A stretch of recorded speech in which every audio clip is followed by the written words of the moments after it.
Yo,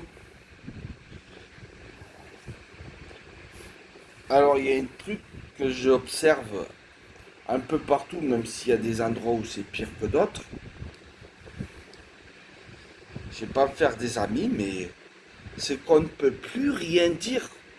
Du moment qu'on émet une opinion différente de la personne à laquelle on parle, ou même si on parle pas à une personne, juste on déclare quelque chose, mais même des fois sans rien dire, on va te dire quand on pensait que tu l'as pensé, même si tu as fermé ta gueule, que tu n'as rien dit. Donc, bref, euh, on va t'attaquer sans argumenter parce qu'on dira qu'on n'a pas besoin parce que tu es un facho, tu es un raciste. Hein. Même si tu n'as émis rien de facho, rien de raciste. Hein.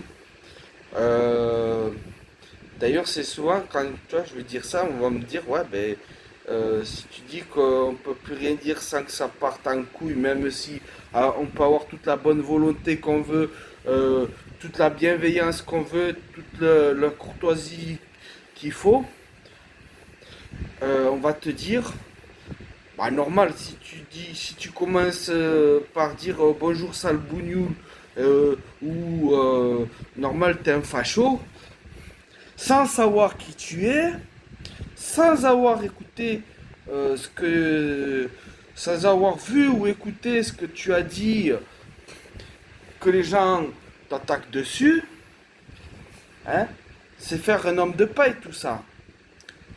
C'est encore quelque chose de, comment dire, de nuisible. Vous êtes tous des nuisibles, mais vous vous rendez compte, enfin tous, beaucoup, vous êtes des nuisibles, mais vous vous rendez pas compte. On peut plus rien dire sans être attaqué. Hein. Et encore, il y a des attaques avec des arguments, hein, aussi fallacieux peuvent-ils être. Mais il y a des attaques juste personnelles, hein, avec des accusations, des inversions accusatoires, ce genre de choses. Hein. Je sais que si tu dis, ben, au lieu de m'attaquer personnellement, tu devrais me donner des arguments sur ce que tu n'es pas d'accord, on ne le fera pas. Hein. On te dira, ouais, mais t'es un facho, on n'argumente pas avec les fachos, tu vois, le genre de truc facile, tu vois. Euh, Bref, il y a un autre truc aussi que j'ai envie de parler, c'est le dialogue de sourds. Alors le truc avec le dialogue de sourds, c'est qu'il faut être deux. Seulement, la responsabilité n'est pas forcément du haut d'eux. Parce qu'il y a toujours un qui enclenche le dialogue de sourds. Et si l'autre en face, il peut avoir, comme j'ai dit, toute la bonne volonté, toute la bienveillance, toute la courtoisie qu'il veut, avec l'envie juste de dialoguer, même débattre, pas débattre comme on le fait aujourd'hui, où c'est que c'est juste un combat de rhétorique, hein, juste donner sa vision des choses. Euh, eh ben, c'est pas possible.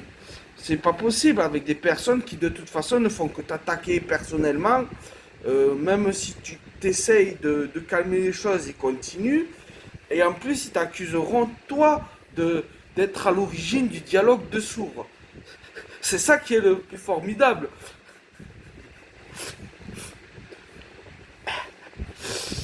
On est vraiment là, je sais pas, mais comme je l'avais déjà dit, je sais même pas si je l'ai dit en vidéo, ça, que la société se goraphise, c'est-à-dire que maintenant, tu sais même plus, quand tu vois un truc, tu sais même plus si c'est le goraphie parce que tu as un doute, parce que la réalité est devenue tellement absurde qu'on fait plus la différence entre quelque chose qui est une parodie, quelque chose qui est, comment on dit, satirique, qui est caricatural, de ce qui est réel. On marche sur la tête. Hein. La société est divisée par zéro.